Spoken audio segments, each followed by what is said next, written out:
We now have over 40 counters all over the UK, available online and in stores. Haji Baba. Jinjua and Associates Limited. Coolmax. बिस्मिल्लाहिर्रहमानिर्रहीम। अस्सलाम वालेकुम नाज़रीन, समीना खान आपके सामने हाजिर एक और वीलॉग के साथ। आज तारीख़ है 2 नवंबर और कल यानी कि 3 नवंबर को अमेरिका में होने जा रहे हैं इलेक्शंस। और उस हवाले से मैं आपको बताऊंगी कि जो भी नया प्रेसिडेंट इलेक्ट होगा अमेरिका में इन इलेक्शंस के बाद, पाकिस्तान के लिए कौन सी शख्सियत बेहतर होगी और कौन सा नया प्रेसिडेंट जो है वो पाकिस्तान के लिए मुफीद साबित हो सकता है। क्योंकि अक्सर आपने देखा होगा कि पिछले कई सालों से अमेरिका की जो हुकूमत है, जो भी नया प्रेसिडेंट आता है, वो डायरेक्टली इंडायरेक्टली पाकिस्तान के अंदरूनी मामलात के हवाले से या पाकिस्तान में मुख्तलिफ जमातों को इलेक्ट करवाने के हवाले से हमेशा हमने उनके इन्फ्लुएंस का जिक्र भी किया है और अक्सर क्रिटिसाइज़ भी किया है अमेरिकन इन्वॉल्वमेंट को। बहरहाल जिन लोगों ने अभी तक मेरे चैनल को सब्सक्राइब नहीं किया, उनसे मैं गुजारिश करूँगी कि आप मेरे चैनल को सब्सक्राइब करें और आप जो बेल आइकन है उसको भी प्रेस करें ताकि मज़ीद प्रोग्राम्स के नोटिफिकेशंस भी आपको मिलते रहें। अब मैं आपको बताने चाहूँगी जी कि इस वक्त जो सूरत हाल है अमेरिका में, ये शायद आपको इस वक्त कहीं और से ये इन्फॉर्मेशन नहीं मिलेगी क्योंकि मैंने इस बारे से पूरी रिसर्च की है और मैं आपको बताऊंगी कि इस वक्त की जो लेटेस्ट सिचुएशन है, ऑन ग्राउंड रियलिटी, वो अमेरिका में क्या है डोनाल्ड ट्रंप के हवाले से, और उसके साथ साथ जो बाइडन जो कि बहुत ही स्ट्रॉन्ग कैंडिडेट के तौर पर सामने आए हैं, उनकी क्या पोजीशन है। तो सबसे पहले तो मैं आपको ये बताऊं कि जो बाइडन जो हैं उनका ताल्लुक डेमोक्रेट पार्टी से है और डोनाल्ड ट्रंप जो हैं वो रिपब्लिकन पार्टी के कैंडिडेट हैं। अब अगर एज वाइज देखें, उम्र के हिसाब से देखें, तो डोनाल्ड ट्रंप की उम्र तकरीबन कोई 73 ईयर्स है और जो बाइडन उनसे उम्र में बड़े हैं, 76 या 77 ईयर्स उनकी उम्र है। तो इस हवाले से भी जो बाइडन को उम्र के हवाले से भी एज हासिल है। तो जब मैं इस हवाले से इनकी दोनों की पर्सनैलिटीज़ का मुशाहिदा किया तो अगरचे कि आज के दौर में age doesn't matter, but still कोशिश ये होती है कि एक यंगर जो पॉलिटिकल लीडरशिप है वो उभर कर सामने आए। बहरहाल इस वक्त की सिचुएशन के मुताबिक अमेरिका के होने वाले इलेक्शंस में जो लीड है वो है जो बाइडन की, और 8 पॉइंट्स की लीड है, जिसमें जो बाइडन जो है वो 53.1% पे हैं और डोनाल्ड ट्रंप जो है 44.8% पे हैं। 8 पॉइंट्स की लीड है। अनडिसाइडेड वोटर्स की जो तादाद है, यानी कि जिन्होंने अभी तक डिसाइड नहीं किया, वो लेस दैन 5% हैं। अगर इसको हम कंपेयर करें 2016 के इलेक्शंस में जब हिलरी क्लिंटन थी मद्दे मुकाबले डोनाल्ड ट्रंप के, तो उस वक्त जो अनडिसाइडेड वोटर्स की तादाद थी वो लेस दैन 10% थी। तो उस हिसाब से भी इसका मतलब यह है कि अमेरिकन ने अपना माइंड मेकअप किया हुआ है कि वो किसको वोट देने जा रहे हैं। दूसरी बहुत अहम बात कि अमेरिका की तारीख में सबसे ज़्यादा बैलेट पोस्टल वोटिंग हुई है और तकरीबन 91 मिलियन अमेरिकन ने अब तक अपने जो वोट्स हैं वो पोस्ट कर दिए हैं एज अ बैलेट, क्योंकि कोविड की वजह से एक्स्ट्राऑर्डिनरी सिचुएशन है हर मुल्क में और कोशिश की जाती है कि भीड़ इकट्ठी ना हो। ख़ासतौर पर पोलिंग डेज़ पर जो लंबी कतारें लगती हैं उसको अवॉइड करने के लिए बहुत से लोगों ने पोस्टल वोटिंग भी की है। और इस हवाले से डोनाल्ड ट्रंप ने अब क्योंकि उनको अपनी जो हार है वो नज़र आ रही है, तो उन्होंने अपने लोगों को कहा कि अगर इलेक्शन में वो हार गए तो उसके विदिन 2 डेज़ वो अदालत जाएंगे और चैलेंज करेंगे और मज़ीद जो पोस्टल वोट हैं उनको चैलेंज करेंगे ताकि लोग मज़ीद अब पोस्टल वोट के ज़रिए से वोटिंग ना करें। अब अमेरिका एक बहुत बड़ा मुल्क है और वहाँ पर जो पोलिंग है वो कई हफ्ते पहले स्टार्ट हो जाती है, लेकिन रिज़ल्ट तो अनाउंस होगा एक ही दिन। लेकिन जितनी बड़ी तादाद में इस मरतबा पोस्टल वोटिंग हुई है, जितने पोस्टल वोट मिले हैं, उसको मद्देनज़र रखते हुए मुझे ऐसा लगता है कि शायद उसी दिन ये रिज़ल्ट अनाउंस ना हो सके। हो सकता है कुछ दिन और लग जाएं या 1 हफ़्ता भी लग सकता है, क्योंकि इतनी बड़ी तादाद में पोस्टल वोट्स को रिसीव करना, फिर उनको खोलना, देखना उसमें से कितने रिजेक्ट होंगे, कितने एक्सेप्ट होंगे, सो इसमें काफ़ी वक्त भी लग सकता है। और अब मैं आपको बताऊंगी जी मुख्तलिफ जो स्टेट्स हैं, उस हवाले से जो बड़ी स्टेट्स हैं जो अक्सर अमेरिकन प्रेसिडेंट्स की जीत में बहुत अहम रोल प्ले करती हैं, जिसमें पिछले ये इलेक्शन में कि 2016 में डोनाल्ड ट्रंप ने एक लीड ली थी और वो जीते थे, उसमें थी एरिज़ोना। और एरिज़ोना की सिचुएशन ये है कि इस वक्त उनके पास जो वो हैं 50% पे और डोनाल्ड ट्रंप में 46%, यानी कि 4 पॉइंट लीड है एरिज़ोना में जो बाइडन की। नॉर्थ कैरोलिना एक बहुत बड़ी स्टेट है, 51% है जो बाइडन इस वक्त उनकी लीड और 45% डोनाल्ड ट्रंप है, यानी कि 6% लीड है, 6 पॉइंट की लीड है जो बाइडन की नॉर्थ कैरोलिना में भी। मिशिगन एक और बहुत बड़ी स्टेट है, उसमें 53% पर हैं जो बाइडन, और डोनाल्ड ट्रंप जो हैं वो 41% पे हैं। 12 पॉइंट्स की लीड है, 12 पॉइंट्स की लीड है। और डोनाल्ड ट्रंप मिशिगन से लास्ट टाइम जीते थे और उसी स्टेट में वो 12 पॉइंट पीछे हैं अपने हरीफ जो बाइडन से। एक और बहुत बड़ी स्टेट विस्कॉन्सिन, जिसमें डोनाल्ड ट्रंप लास्ट टाइम जीते थे 2016 में, वहाँ पर जो बाइडन की है इस वक्त 52% पे और डोनाल्ड ट्रंप में 44% पे। और आप देख रहे हैं कि क्लियर 8 पॉइंट की लीड है यहाँ पर भी, और यहाँ पर भी जैसे मैंने पहले बताया कि डोनाल्ड ट्रंप लास्ट टाइम जीते थे। अगर जो बाइडन, जिस तरीके से ये एक सर्वे आया है और उस हिसाब से अगर जो बाइडन अपनी इस लीड को कंटिन्यू करते हैं तो उनको क्लियर कट प्रेसिडेंट हैं वो अमेरिका के, उनको किसी और स्टेट से जीतने की ज़रूरत नहीं है। हालांकि पेंसिल्वेनिया एक ऐसी स्टेट है जहां पर डिपेंड करता है नेक्स्ट प्रेसिडेंट का बनना, क्योंकि उसमें जीत है बड़ी इंपॉर्टेंट, बड़ी मानी खेल होती है।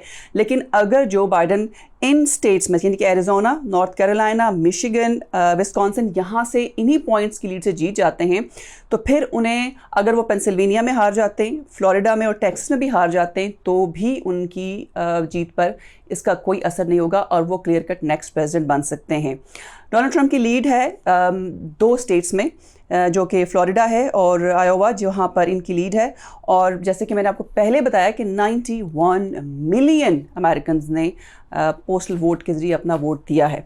तो ये तो है सिचुएशन, और ऑन द ग्राउंड लगता ऐसा है कि कल के इलेक्शंस में जो अमेरिका में होने वाले हैं उसमें जो बाइडन हैं वो जीत सकते हैं और उनकी जीत के इम्कानात रोशन हैं। लेकिन जिस तरह से हिलरी क्लिंटन ने अपनी हार को तस्लीम कर लिया था, ये $1 मिलियन क्वेश्चन है कि क्या डोनाल्ड ट्रंप अपनी हार को तस्लीम कर लेंगे। ये तो खैर मैंने आपको एक रफ स्केच दे दिया कल के होने वाले इलेक्शंस के हवाले से।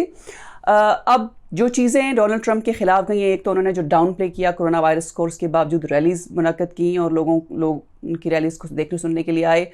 पूरी दुनिया में कोरोना वायरस की सेकंड लहर शुरू हो गई। फिर वाइट हाउस की तरफ से एक बयान भी आया कि ये पेंडेमिक है, वो उसको रोक नहीं सकते। ऐसी सूरत हाल में इस किस्म की स्टेटमेंट्स भी डोनाल्ड ट्रंप के ख़िलाफ़ गई। और जो बाइडन को जो एज हासिल हुआ कि उन्होंने कोरोना वायरस के हवाले से उनके पास एक प्लान है, उन्होंने लोगों को बताया कि वो सेकेंड लॉकडाउन के हक़ में नहीं है, लेकिन वो कोशिश करेंगे कि जहाँ जहाँ पर लॉकडाउन हो सके उसको वो प्रमोट भी करेंगे और उसको इम्प्लीमेंट भी करेंगे।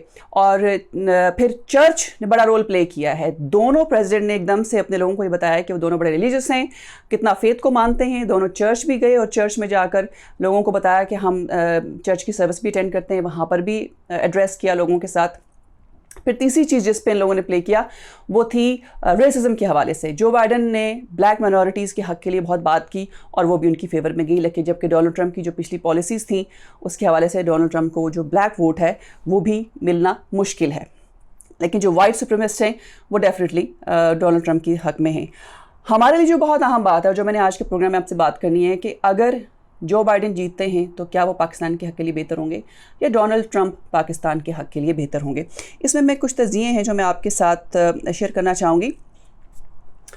1980 या 1990 की बात करें तो इस्लामाबाद में जो हमारे फ़ैसला साज और अहम अफराद रहते थे उनको अक्सर उनकी नज़रें अमेरिका की तरफ होती थी और अक्सर ये बात की जाती थी कि अमेरिका में होने वाले इंतखाबात में कौन जीतेगा और उस हवाले से लोग अपनी पसंद और नापसंद का भी इज़हार करते थे। लेकिन आजकल के मौजूदा वक्त में इस्लामाबाद में जो लोग मौजूद हैं, सरकारी इदारों से जिनका ताल्लुक़ है, वो अपनी जो चॉइस है उसको छुपाने को तरजीह देते हैं और इतना कोई ख़ास इंटरेस्ट शो नहीं करते। लेकिन अगर आप हमारी इस्टेब्लिशमेंट की बात करें तो उनकी नज़रें अमेरिकन इंतखाबात की तरफ मौजूद हैं। 1980 और 1990 के अदवार में जब अफ़गानिस्तान से सोवियत यूनियन का इनख़ला शुरू हुआ और उसके बाद ख़ित्ते में जो नज़रियाती लड़ाई शुरू हुई, जिस पर पाकिस्तान का जो सियासी माहौल है बहुत तनाव का शिकार रहा। फिर पाकिस्तान में जो राइट विंग पॉलिटिकल पार्टीज़ थी उसमें उन्होंने जो अमरीकी सदारती इंतखाबात थे उसमें उन इंतखाबात की खुलकर हिमायत भी की उस वक्त की सिचुएशन की वजह से।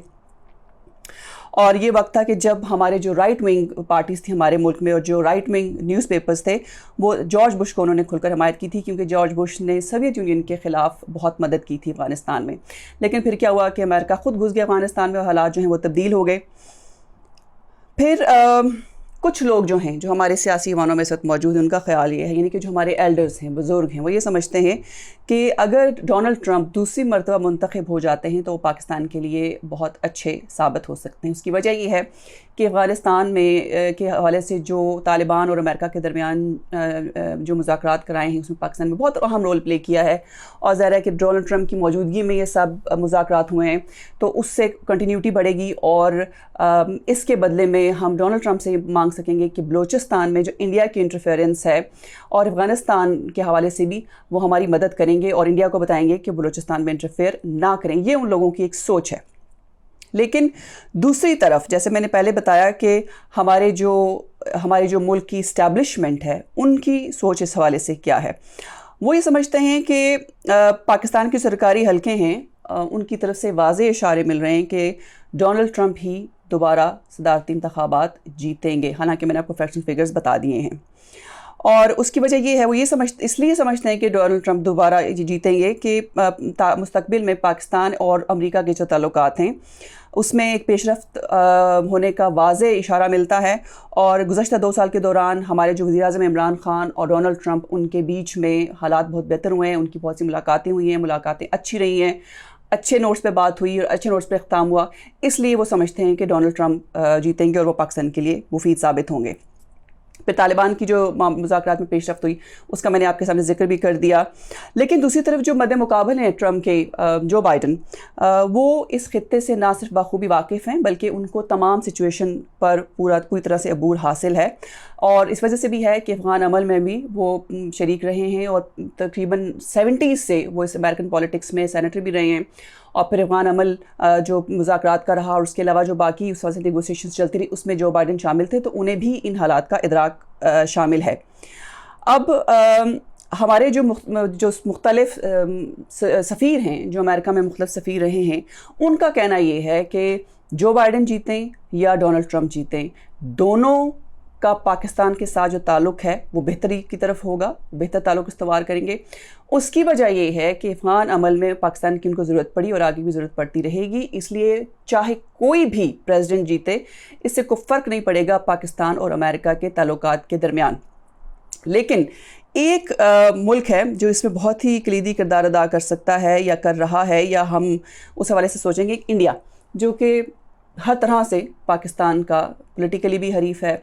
उसके अलावा जो पाकिस्तान के जो हमारे जितने भी इंटरेस्ट हैं, अगर हम उसकी तरफ कोशिश करते जाने की, तो इंडिया उसकी मुखालफत करता है। अब इंडिया के क्या सिचुएशन है, वहाँ पर लोग क्या समझते हैं, वहाँ की हुकूमत क्या समझती है कि कौन सा जो सदारती उम्मीदवार है उनके लिए बेहतर रहेगा। आपने देखा होगा कि डोनाल्ड ट्रंप ने दौरा किया इंडिया का, और नरेंद्र मोदी ने गुजरात में उनके लिए बहुत बड़ा फंक्शन किया जहाँ पर अमेरिका और इंडिया के ताल्लुकात के बहुत गहरे ताल्लुकात के चर्चे हुए। फिर मोदी जो हैं वो अमेरिका गए, वहाँ पर उनके लिए उन्होंने एक बहुत बड़ी रैली होल्ड की, उसमें भी डोनाल्ड ट्रंप थे। डोनाल्ड ट्रंप ने उनका रेड कार्पेट इस्तकबाल भी किया। तो इन तमाम, और फिर अभी जो चीन और इंडिया के दरमियान ताल्लुकात ख़राब हैं उसमें भी अमेरिका जो है वो इंटरेस्ट ले रहा है, और उसने इंडिया को खुले लफ्ज़ों में कहा कि उसे अमेरिका की जो साथ की ज़रूरत है। लेकिन यहाँ पर सिचुएशन बड़ी दिलचस्प है कि इंडिया ने अमेरिका की इस पेशकश को कभी सीरियसली लिया ही नहीं। इसलिए जो बाइडन आते हैं या डोनाल्ड ट्रंप आते हैं, उनके लिए भी इस बात का कोई फ़र्क नहीं पड़ेगा, क्योंकि जो बाइडन जब इंडिया और अमेरिका के दरमियान में जौहरी तवानाई के हवाले से डील हो रही थी, तो जो बाइडन उसमें मावन कार के साबित तौर पर शामिल थे और उन्होंने इसकी लॉबी भी की थी, और इसके हक़ में भी थे कि अमेरिका और इंडिया के दरमियान न्यूक्लियर पावर के हवाले से समझौता हो जाए, और उसमें उन्होंने बड़ा अहम किरदार अदा किया था, लॉबी की थी। तो उनको भी इससे कोई फ़र्क नहीं पड़ता। लेकिन इंडिया जो है या इंडियन अवाम जो हैं वो अमेरिका के ऊपर इतना ट्रस्ट नहीं करते। उसकी वजह ये है कि अमेरिका बहुत अरसे तक पाकिस्तान का हामी रहा है, बहुत अरसे तक पाकिस्तान का हलीफ रहा है। हमारे हर मामले में अमेरिका की तरफ हम जाते थे, चाहे वो एड का मामला हो, चाहे वो हमारे मुल्क में पॉलिटिकल गवर्नमेंट्स बनाने का मामला हो, कोई भी मामला हो, अमेरिका की तरफ देखते तो अमेरिका हमारे जो पाकिस्तान के जो मामलात हैं ना सिर्फ उसमें मुदाखलत करता था, बहुत हद तक असिस्ट भी करता था। ये एक ऐसी वजह जिसकी वजह से जो इंडियन अवाम है वो फ़िलहाल कंफर्टेबल नहीं है कि वो ये समझें कि अमेरिका पे वो ट्रस्ट कर सकते हैं। और फिर 2000 तक, सन 2000 तक इंडिया एक न्यूट्रल कंट्री के तौर पर रहा, यानी कि जितनी भी जंगें हुई अफ़गानिस्तान में, रशिया की ने वहाँ पर एक जंग छेड़ी, फिर उसके बाद अमेरिका आया। दोनों सिचुएशंस में कई दहाइयों तक इंडिया ने अपने आप को बिल्कुल न्यूट्रल रखा। लेकिन सन 2000 के बाद इंडिया ने सोचा कि उसको भी इन मामलात में इंटरेस्ट लेना चाहिए और फिर वो अमेरिका के उसके तल्लुकात बेहतर होना शुरू हुए। तो गर्ज ये कि इन शॉर्ट ये मैं आपको बताना चाहूँगी कि अमेरिका के कल के इंतखाबात में जो बाइडन जीतें या डोनाल्ड ट्रंप जीतें, दोनों ही पाकिस्तान के लिए अहम होंगे और दोनों ही पाकिस्तान के लिए उनको पाकिस्तान की ज़रूरत होगी, पाकिस्तान को उनकी ज़रूरत होगी और हालात जो हैं अमेरिका और पाकिस्तान के बेहतरी की तरफ उस्तवार होंगे। तो ये थी आज की वीडियो। अगर आपको वीडियो पसंद आई तो उसको लाइक और शेयर ज़रूर कीजिएगा और जैसे मैंने पहले कहा कि अगर चैनल सब्सक्राइब नहीं किया तो चैनल को ज़रूर सब्सक्राइब करें और कल के इलेक्शन के बाद देखते हैं कि विनिंग कैंडिडेट कौन होगा, जो बाइडन या डोनाल्ड ट्रंप। ये थी आज की वीडियो, फिर मिलेंगे। अल्लाह हाफिज़।